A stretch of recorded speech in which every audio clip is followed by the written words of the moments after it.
Thank you for listening to Lone Star Community Radio. This program was broadcasted and recorded live from the LSCR studios in downtown Conroe, Texas. Lone Star Community Radio is supported by listeners like you. Donate and sponsor today. For more information on getting involved with Lone Star Community Radio, contact us at lscrstudios@gmail.com or visit us online at www.irlonestar.com. Welcome, ladies and gentlemen, to the Weekly Business Hour. I'm Rick Schissler. I'm your host. I'm also a Silver Fox advisor and the founder of OneBestConsult.com. We're broadcasting today from the studios of Lone Star Community Radio, which is located in downtown Conroe, Texas, Montgomery County. Lone Star Community Radio is a community radio station, as you can tell by the name. That means that everyone in the community has an opportunity, if they so desire, to participate. All the shows that are broadcast by Lone Star are locally developed, produced, and put on by talent right here in Montgomery County. So please consider going to the website. It's real simple. It's irlonestar.com. That's irlonestar.com, and learn more and connect with Lone Star Community Radio. If at any time you would like to drop me a line, I would deeply appreciate it, whether it's some feedback on the show or a question. One of the things I really enjoy is getting questions about your business. If you've got a challenge, you'd like another opinion, another point of view, drop me a line. I respond to each and every one of my emails. Simple, just Rick, R-I-C-K, at irlonestar.com. That's Rick at irlonestar.com. Well, today we're going to start a series of discussions and conversations. We have a guest who's been on the show before. Chuck Knabusch has been with us. Chuck's got a wonderful background in business operations. He's an operational consultant, executive coach, speaker, and founder of 1310 Business Solutions. He has spent many decades leading manufacturing, operations, ERP implementations, and organizational transformations inside complex businesses. Now he helps leaders of those businesses turn operational chaos into systems that actually run. We're going to talk about why so many hardworking organizations still struggle to execute, why heroics are dangerous, and why many business problems are actually design problems hiding in plain sight. Now, everything I just said, I personally believe, particularly when the operation, the business is run by a founder, by an owner. I think it even makes it a little bit more difficult. What say you, Chuck? Oh, I absolutely agree. I mean, it's amazing how many things are right out there in plain view that we just don't see. But I guess it kind of goes back to the old cliche, you can't always see the forest through the trees. Yeah, well, there's no doubt about it. I can't tell you, I would almost say 100%, but at the least most of the businesses that I see, that I work with, that I've talked to over the last 20 years and being a consultant, advisor, mentor, they struggle on these issues that we're going to talk about. Most of the time, they don't even realize it. You know, the owner comes in every day, works 6-7 days a week, keeps their head down, and just keeps pushing. And they can have 2 or 3 or 300 employees. They just have this mindset to keep pushing. And like you say, they don't see the forest for the trees. Why does this continue? Why do they continue to struggle? Well, I think part of it is because we've been taught that busyness, motion, goes ahead and will push us forward. I had a plant manager at one point in time, and I was over the upholstery manufacturing facility, and our performance numbers weren't perfect. And he started saying, "Well, Chuck, we're going to have a meeting at 1 o'clock every day. We're going to go ahead and talk about it." And in some ways, I think that was insightful because it certainly brought that problem to the forefront of my attention and made me focus on it. On the other hand, it also sent a wrong message in that another meeting is going to somehow solve a production problem. So, I mean, like with a lot of things in life, there's two sides to every coin. And, just having meetings is not going to go ahead and solve something. Maybe a bright idea would pop out of there, but probably not. So I think he was absolutely correct to make sure he was the forefront of my attention and the most important thing that I needed to be working on. However, meeting every day for an hour a day took me away from solving that problem for that 1 hour every day. But it felt good. I mean, he felt like he was busy. I felt like I was busy. But we have to go ahead and separate busyness from progress. And I think in leadership, that's increasingly difficult to do, especially in our digital age where everything comes at us fast and we're busy and things are hitting us left and right. And to go ahead and figure out what's noise versus what's signal. It's interesting. I grew up in a generation, my peers, but I mean the greatest generation they call it that ever lived. They came home from the war, and they were raised in the born in the 20s, 30s, 40s, whatever. And the hard work was the number one thing that got drilled in your head. When I was born, that's what they did. They worked hard, and the model that I saw being in a family business was hard work puts you over the top. That was what was important. You had to work hard. You had to work the hours, and not as much attention or the right focus just wasn't there. And that's what you're talking about. That is carried over. Hard work is not enough. Well, I think hard work, the work ethic. Because we don't always see it today. But I think that is a differentiator. But that's a foundation. That's what we can build upon. It's not something that's going to go ahead and necessarily take us across that finish line of success. One of the things I think people need to be aware, and you've said this before, is the room can be full of smart people. It's not that you're not smart. So we're not trying to throw down on somebody or saying, hey, business leader, small business owner, whatever, you're not smart. You got a room full of smart people. Why do smart people continue to struggle? Well, again, I think it's good people, as you say. I haven't gone into any organization where I've seen bad people. There always can be a bad apple, but realistically, the people are good. The people are well intended. But are we directing our intentions to the right things? Again, there's a lot of noise out there. There's a lot of different things screaming for our attention. And sometimes we've created a system that doesn't go ahead and help us. For example, it's easy for an owner who's looking to go ahead and scale to say, hey, I want all the decisions to pass through me. It could be because they've done it in the past, they feel comfortable with it. Could be because they haven't gone ahead and fully trained somebody else, or they don't fully trust somebody else. But ultimately, think about it. If you continue to scale, no company like a GM or like a General Electric or a General Mills could go ahead and have the CEO answer every question. So what is that owner? What is that business owner, that founder, that business leader doing to go ahead and offload stuff? And even if somebody else doesn't do it exactly perfect, is that really what the standard needs to be? Or can we get there by letting them have somebody else take that ownership and make the decision that's 80% of what we would? I would go ahead and bet that will take you much further because you've unloaded 100% of whatever that function, whatever job that is.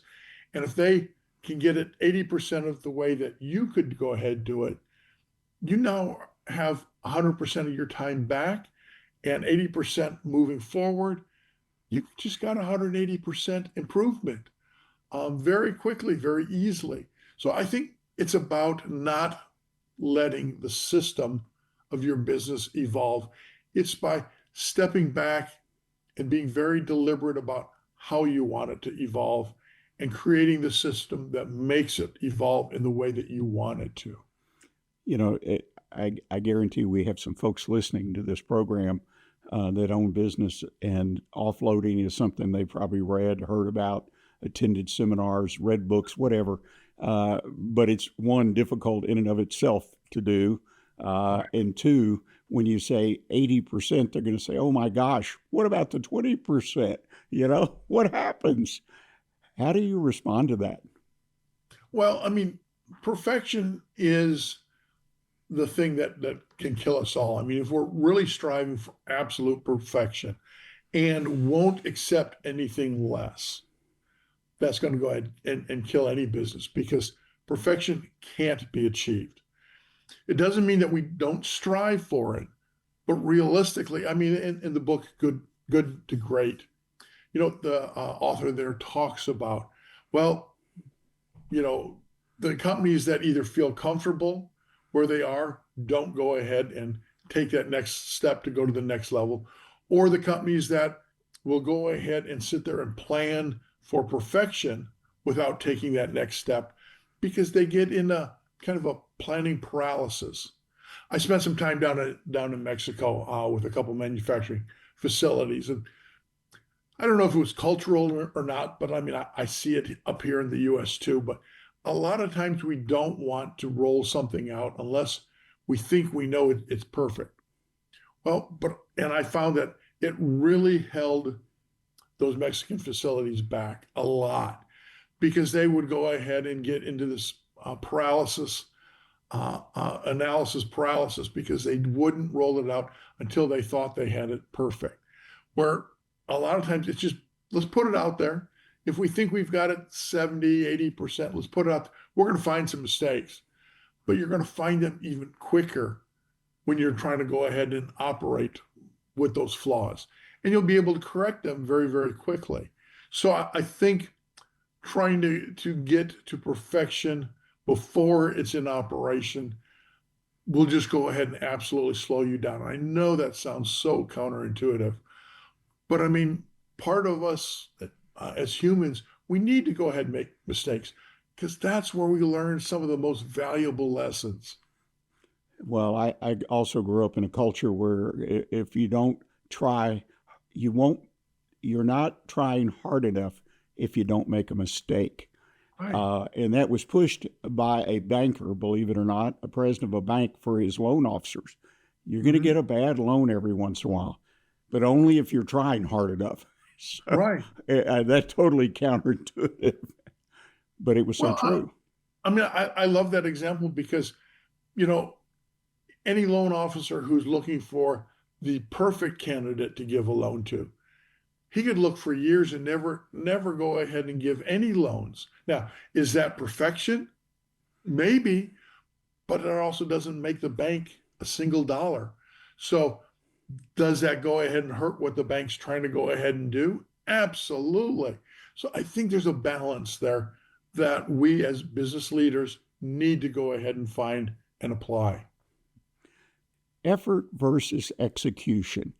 I mean, we're on the edge of that right now. Talk to us a little bit, if you don't mind, the difference between effort and execution. It seems obvious, but I don't think it is. Yeah, I mean, it should be obvious, but I know it's not.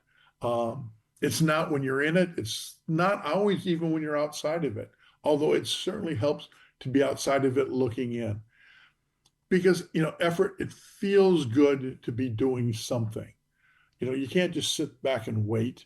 That feels so unproductive. So, yeah, I always think, well, you know, hey, we're doing something.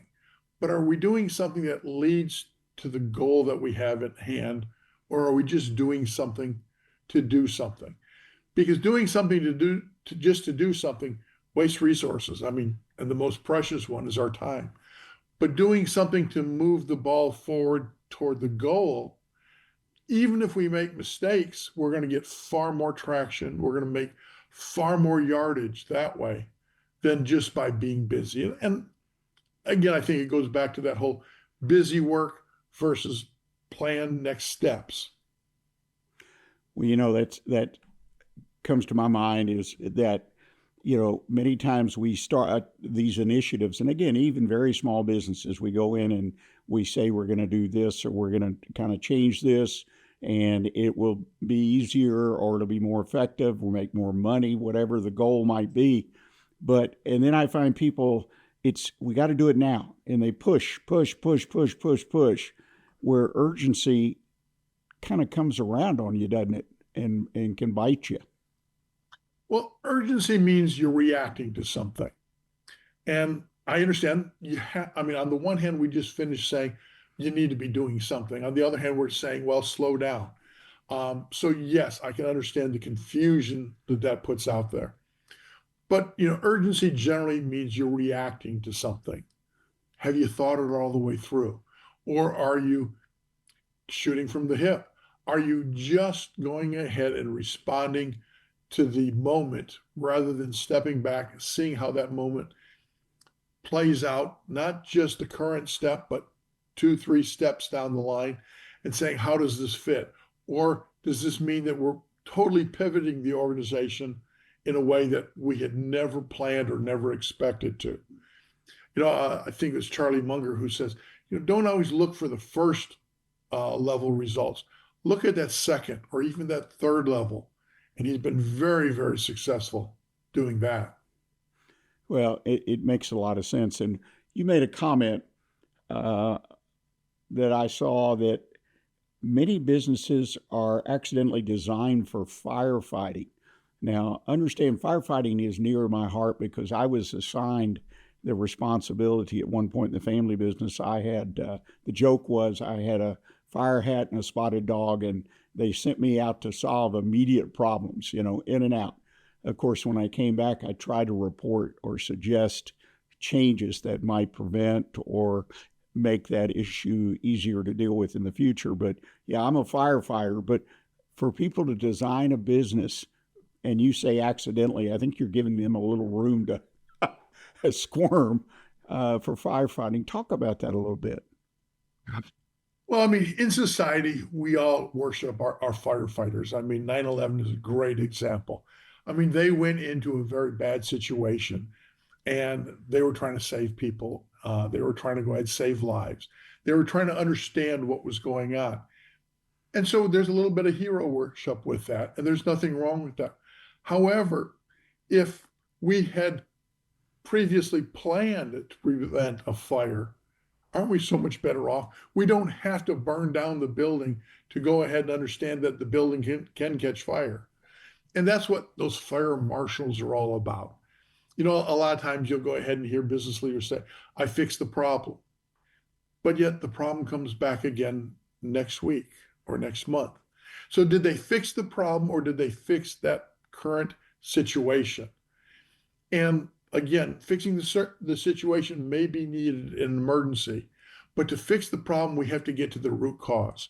We have to understand why the problem exists in the first place, and then kind of put our fire marshal hat on and go ahead and fix that problem so it doesn't come up again.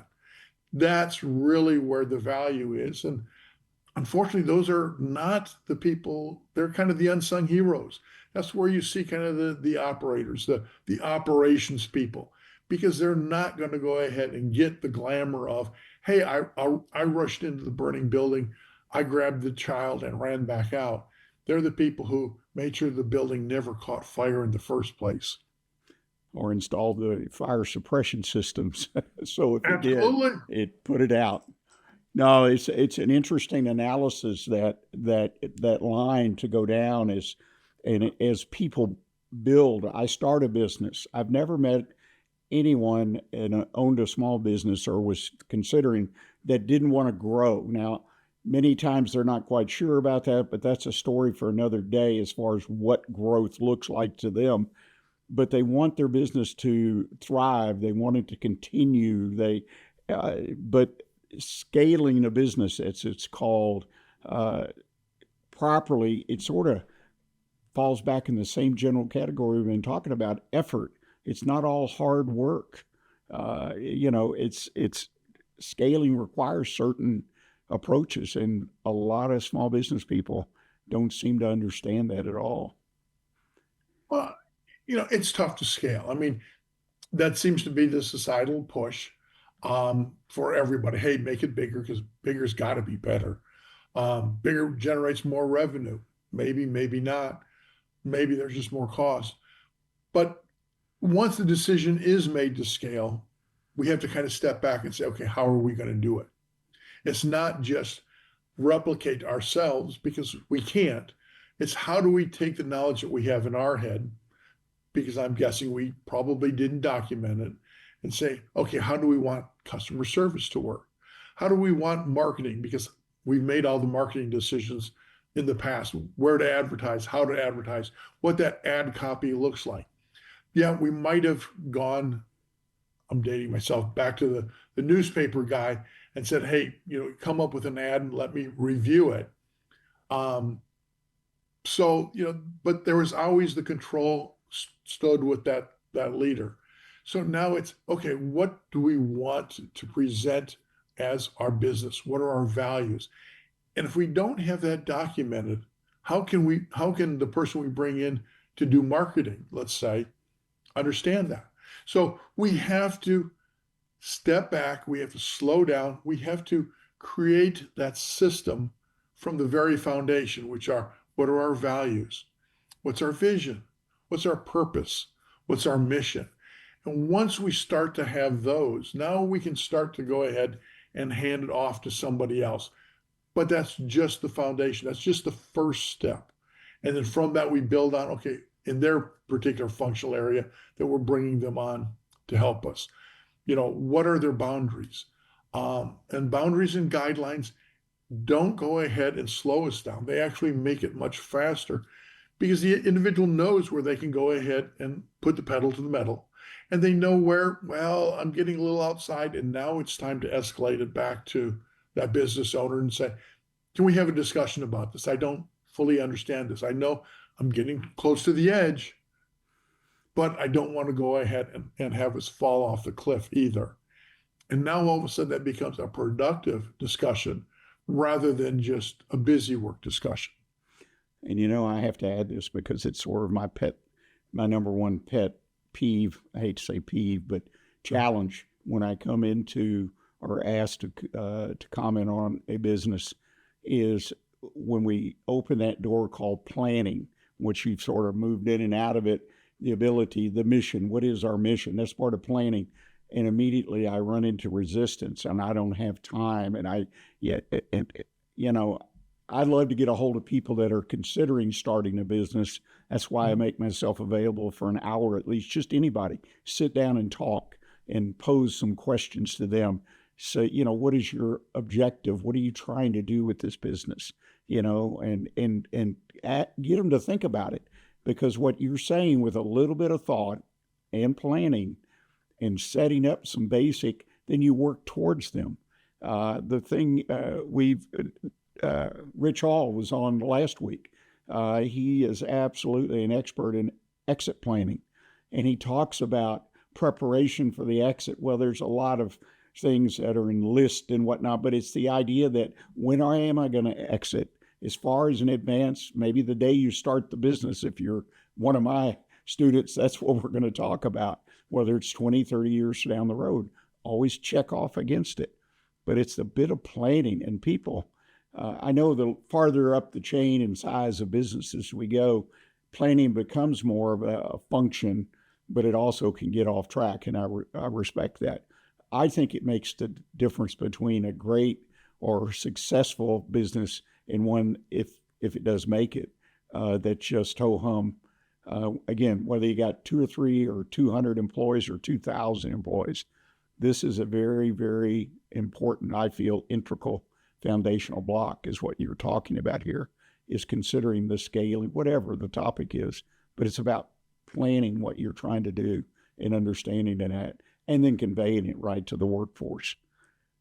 Well, I mean, we talk, the fire marshal example, that's planning. That's looking at possible outcomes and saying, hey, I don't want these, and how do I prevent them? That's planning. Take a very simple business.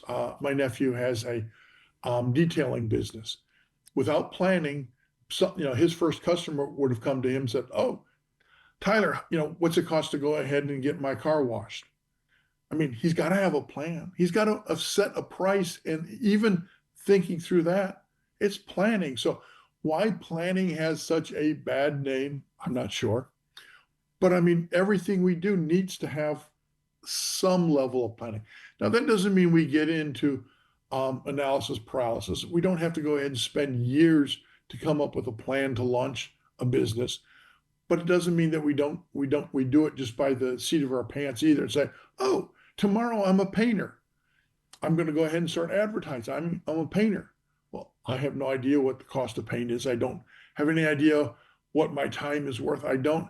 So I just so the first customer comes in, asks me, well, how much, Chuck? And I just throw a number at them. Ooh, that's way too much. Well, because I didn't plan, I just priced myself up, probably out of the business, because word will get around. If I go ahead and give them another number that's way too low, they might question the quality, or they might jump on it just from a price perspective. And then what have I done? I've kind of stolen from myself because I'm underpricing and undervaluing the service that can be provided. I may have a lot of work. I may be doing a lot of effort, as we talked about earlier, but am I really going ahead and bringing home what I'm expecting to for value? So I think planning needs to go ahead and happen. It needs to happen on a lot of different levels. At the very highest level, like we talk about, for creating that purpose, creating that mission, creating that vision, but also on a much, much lower level as we get into some of those nitty-gritty items. We need to understand, well, let's do a little market research and develop our price. Let's do a little market research and develop where do we want to go ahead and market and advertise our goods or our services. So I think planning should go ahead and permeate just about every level of any organization. I agree. And one of the things that I try to teach the folks I work with, again, being smaller businesses, is just a piece of paper and do a T, pros and cons, call it whatever you want, and just scribble out, write out, or if you prefer the computer today, type it out for yourself. As you as an owner are thinking, okay, we've got this challenge here, let's go through it. I'll go through it, then I'll bounce it off some other folks, whatever. That's planning. And it might take 5 minutes or less with the door closed and the phone turned off of just thinking, or even the drive to and from work. At least take the time and record it so you can look at it and hopefully communicate it. But that's planning. That's as simple as it gets. Absolutely. But folks And need to I do think it. that's where that value happens. I mean, so anyone who says, hey, I can go ahead and operate my business without planning, probably not 100% truthful. I think they are thinking about it a lot. But I also know that if you don't get a chance to step away from the business to think about it, you're probably not doing yourself or the business a full service, because you need to kind of step away. You need to take a broader perspective. You need to sometimes say, okay, how does this work in my market? Not just, hey, I've got this job I've got to plan for. I need to buy the paint. I need to go ahead and show up at 8 o'clock. I need to have a couple drop cloths, because that's a level of planning. But, hey, how many painters are in this area? Why is it that I'm not always getting work, or I'm always getting work and I've got no time to breathe? So I think sometimes stepping back from the business to do business planning is an important aspect also. And don't forget what I said, even that 20-minute commute to work, as you're stepping back, if you can shut everything off and focus. Rick, I lived at one point in time about 30 to 40 minutes away from work. And to me, that was perfect, because I'd also at one point in time in my life had lived like 5 minutes away. And that 5 minutes was not time enough to prepare me going into work, and wasn't enough time when I was coming home to go ahead and let me kind of think through the day and leave it behind me. But to me, that 20, 30, 40-minute drive was absolutely perfect, because it gave me a chance to prepare for my day on the drive in. It gave me a chance on the drive home to rethink through the day and say, well, okay, I did a few of these things right, but I got a few of these things wrong. What do I need to go ahead and do differently tomorrow? Quick funny story. I bought my first home when I was 22 years old. I bought a home, and part of the intention was it was close to work, right?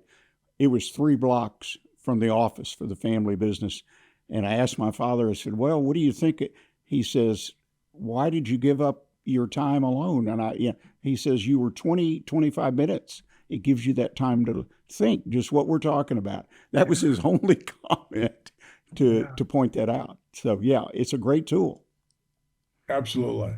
Well, ladies and gentlemen, we're going to take a short break. And when we come back, we're going to talk about something Chuck calls hidden work that we never measure. Another area that I suspect that many of the listeners have never really thought about that has some real value for you if you can open it up and find that hidden work. So please stay with us. We'll be right back with you.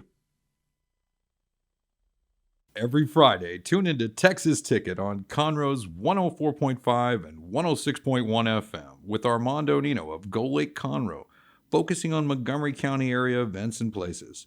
Get a feel of the Texas spirit at the event, paired with guest and vendor interviews, event coverage, and ticket giveaways, and so much more. Join us Fridays and punch your Texas ticket. For more information on the show, visit irlonestar.com/Texas Ticket. You're listening to the Weekly Business Hour. I'm Rick Schissler. I'm your host, and we're in the middle of a wonderful conversation, one that may stretch out over 2 or 3 of our episodes in the near future. And we're visiting with Chuck Knabusch. I didn't get that right, did I, Chuck? I keep trying. It intimidates. Chuck Knabusch. Knabusch. I'll answer. Don't worry. People make fun of me. If you've never heard, last names are always fun, ladies and gentlemen, and I work hard on them. But Chuck has got a lot of wonderful, useful information, and we're talking about your business. And we just recently, in the first segment, talked about hard work, chaos, all the things that can be indicators. And even hard work can be an indicator that if you're working too hard, you may not be accomplishing some things that you really could accomplish otherwise. So let's switch gears, Chuck. Let's talk about something you call hidden work that leaders never measure. What is hidden work? Well, hidden work can be all those follow-up emails you have to go ahead and do, or all those clarification meetings because, hey, you gave somebody an assignment, but you have to keep bringing them back to kind of the road that you expected. It can be rework. It can be having to do status check after status check after status check. It can be duplicated effort. It can be waiting for approvals, would be hidden work for those people who are actually sometimes doing the work. If they have to wait to go ahead and get approval before they can take the next step. It can be chasing information. Well, I just need these 3 pieces of information before we can go ahead and go forward. All of those are examples of hidden work. And those are things that the organization, I don't care how big or how small you are, they don't measure. They don't show up on any dashboard. And so they're things that just eat up time without necessarily providing any positive feedback. It's like the old expression, picking up nickels and dimes, right? They're there. They're always there, whether hidden in the couch or have slid under something and we just miss it. Why do people or teams feel overwhelmed, even when the metrics look acceptable? In other words, they've done the job, but they still can feel overwhelmed. What causes that? Well, I think a couple things, Rick. One, we're measuring visible output while ignoring invisible friction. And it's that friction that kind of wears on us. I mean, whether we can go ahead and really name what it is, our bodies feel it, our minds feel it, and they will go ahead where we'll feel it as stress. We'll feel it as long days. Well, why did this take so long? If we're asking ourselves questions like that, then we know we've got invisible friction. It's time to start to go ahead and take a look as to what's causing it. Why do we have it? And how do we start to eliminate it? Well, I would assume the first place you look is at the individuals, because an individual may be resistive of what's going on. Whether they'll admit it or not is another thing, but I assume that the first place to look for this friction would be with the folks that are part and parcel to what you're trying to do. Well, again, I find a lot of times people will go ahead and help you find it, but it's generally not the people who cause it. Because most people are well-intended. They want to go ahead and do a good job. It's somehow we've created a system in our business that prevents them from doing it. It may be something as simple as, hey, every time you get ready to go ahead and launch an ad, get it approved by me. Well, that creates a certain friction because you're in the middle of doing something else. Your mind is focused, you're making progress, and now all of a sudden you get this interruption. Well, hey, I just want to go ahead and run this by you for a quick minute. Was it the person who caused that, or was it the system you put in place?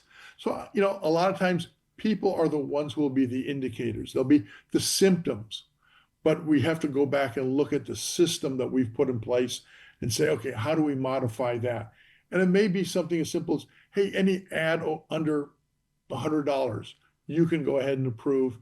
If it's, over $100, then have me approve it. Those might not be the right numbers, but stuff like that, by adding that little caveat into the system, all of a sudden that might reduce the number of interruptions you have by 50%. That makes a lot of sense. And you also have to, and I'm not trying to make this program all about planning, but you circle back to planning, where you designate ownership of the issue, have a clarity in your communications. I mean, that seems obvious, but so many times, especially again, entrepreneurial owners are used to creating them, everything, and they have a hard time. I think that's one of the reasons that entrepreneur owners that build successful, visible businesses that we read about or hear about, they can't personally make it the steps up. That's why I look at somebody like Mark Zuckerberg, and I know there are people have opinions about him, or Bill Gates, which he's right now in the doghouse big time for good reasons. But these guys scaled up. You can't take that away from it. It's a history. Started at zero, basically, in a college dorm or sleeping under a desk, and built a business all the way up and stayed involved all the way to the top, and transitioned to outside management. But like a lot of founders, I mean, whether it's Mark Zuckerberg or it's Bill Gates or Steve Jobs is a great example. They generally have to bring somebody in to help them. Not because they don't have the ability. They have that absolutely clarity of vision in their mind, but how do they communicate it out? Steve Jobs is a great example in that he thought he was doing it until all of a sudden his board fired him, but then they thought they had clarity of vision and how they would progress until they learned that they needed him to come back. So, and that's why I love him as an example, just because you see it from both perspectives with one individual. And it does, there's a back and a forth. And what we as entrepreneurs may go ahead and believe is absolutely clear. But did we communicate it for the clarity? So that's where communication, not just planning, but communication plays a huge role in having those conversations with people. Hey, did I set the expectation? Do you understand what the expectation is? Have them repeat it back in order to ensure that clarity.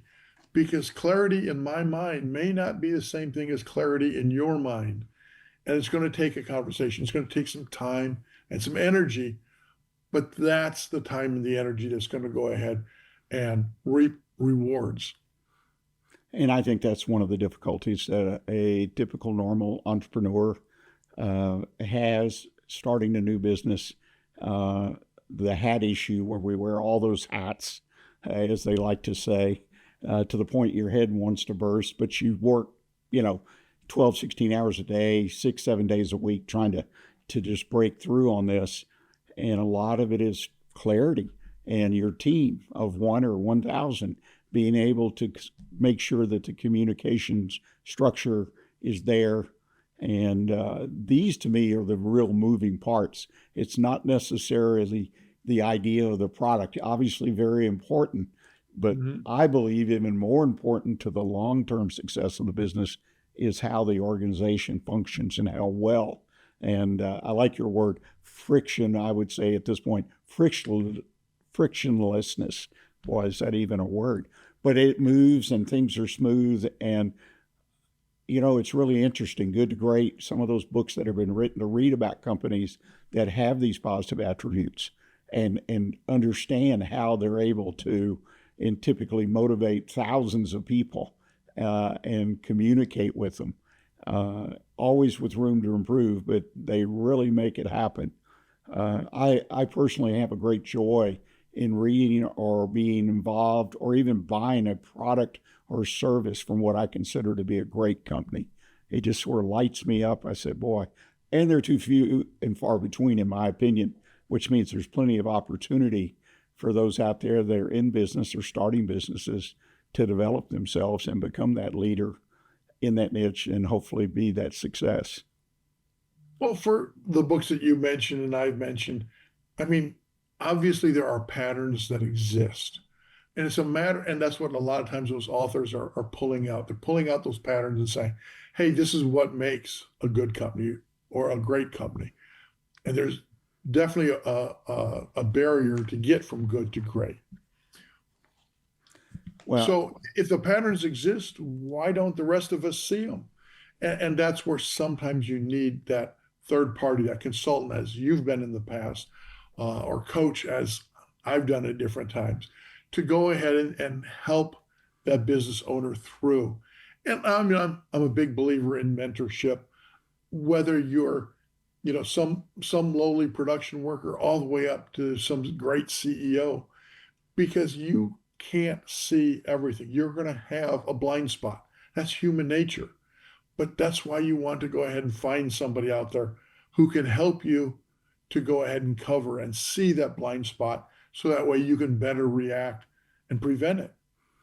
Well, there's so much wisdom in what you just said. And I've mentioned this on this program before, but when I first started doing this program some years ago, I tracked every business that came on the program and evaluated them subjectively. I didn't ask for financials or anything, but the ones that I perceived from our conversation and other information of how they were doing, if they had a storefront, whatever, it was 95% of them had a mentor that were, in my mind, deemed successful.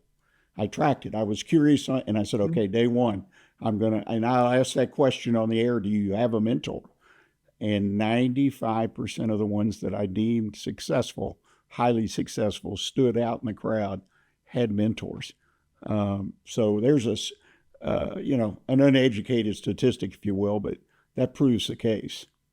Well, because those are the people who have mentors are the ones who realize what they don't know. I mean, and that's really where real wisdom lives, is knowing what you don't know so that you can get others to help you overcome that, to cross that chasm, to build those bridges and stuff like that. I mean, with what we do know, we can be really, really good. But to know what you don't know, and you don't have to go ahead and learn all that. Sometimes that's why you bring somebody else into your business, or you have that mentor, because, you know, it's just not worth the value and the time and the energy to go ahead and become an expert in that field on top of where you already have expertise.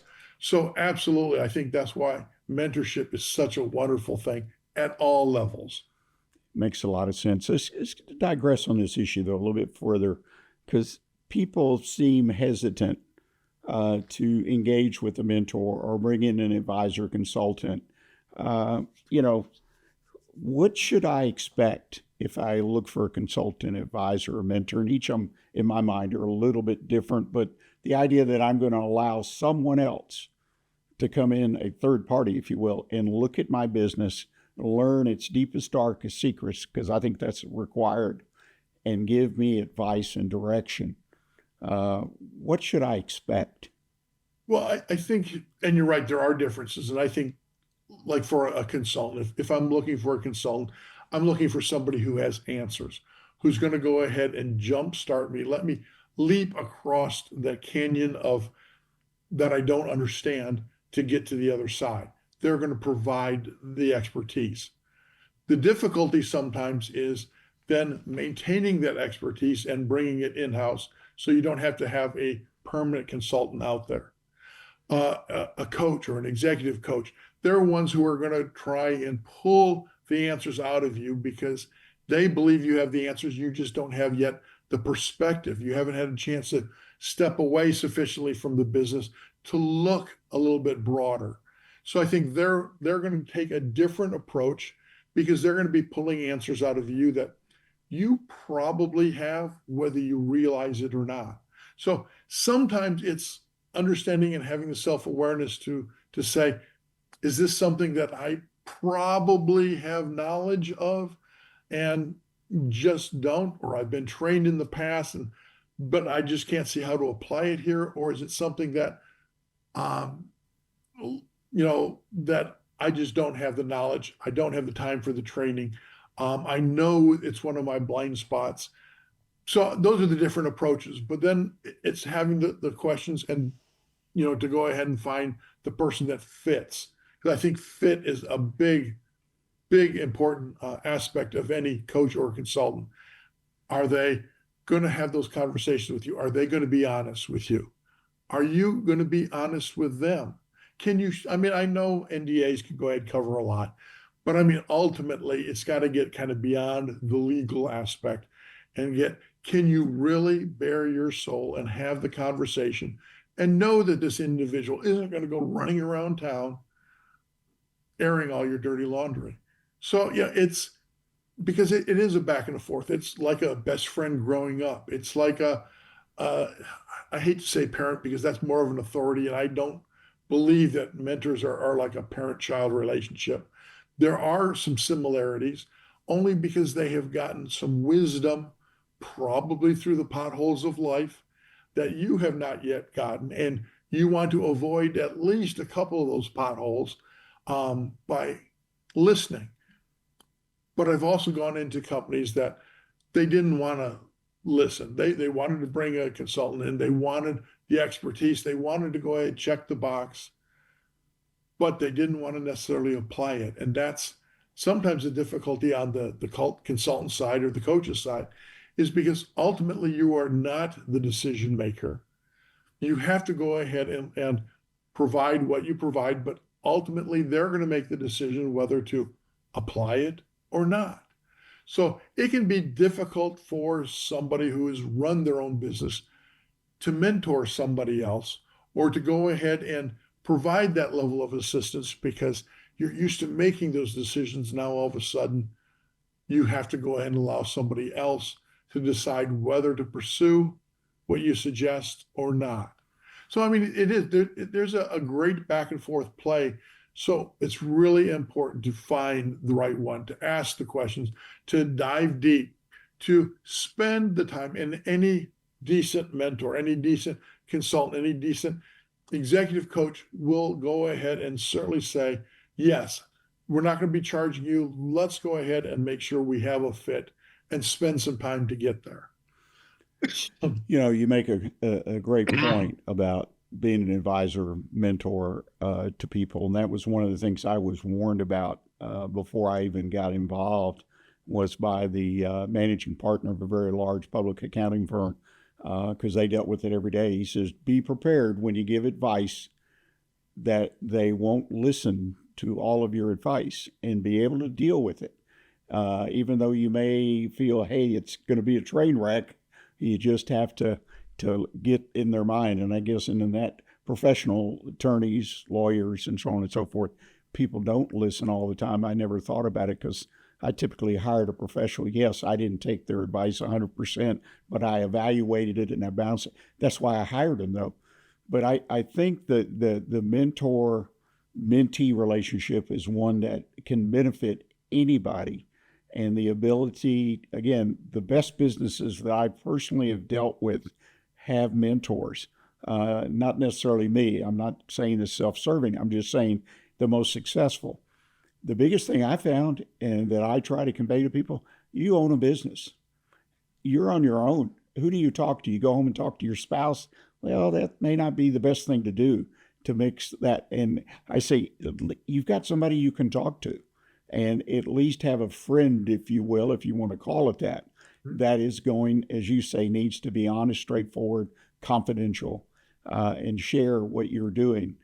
Of course, at the end of the day, the metric is you, the owner, have to execute. Okay? You can have the best plan in the world in that execution, which is something else. Chuck, I can't thank you enough for taking time to be with us today. This has been very, very enlightening to me and hopefully to our audience. I would like to, as you had suggested earlier, turn this into a series. We call it Nuts and Bolts in the past, where we do 2 or 3 shows and just kind of continue an educational topic. I find that a lot of people down the road will tap into this and listen and kind of develop almost like an educational piece or a seminar. If people want to reach out to you, what's the best way for them to do it? Best way is to go ahead and just send me an email at chuck@13ten.com, chuck@1310.com. You can go ahead and look me up at my website, 13ten.com.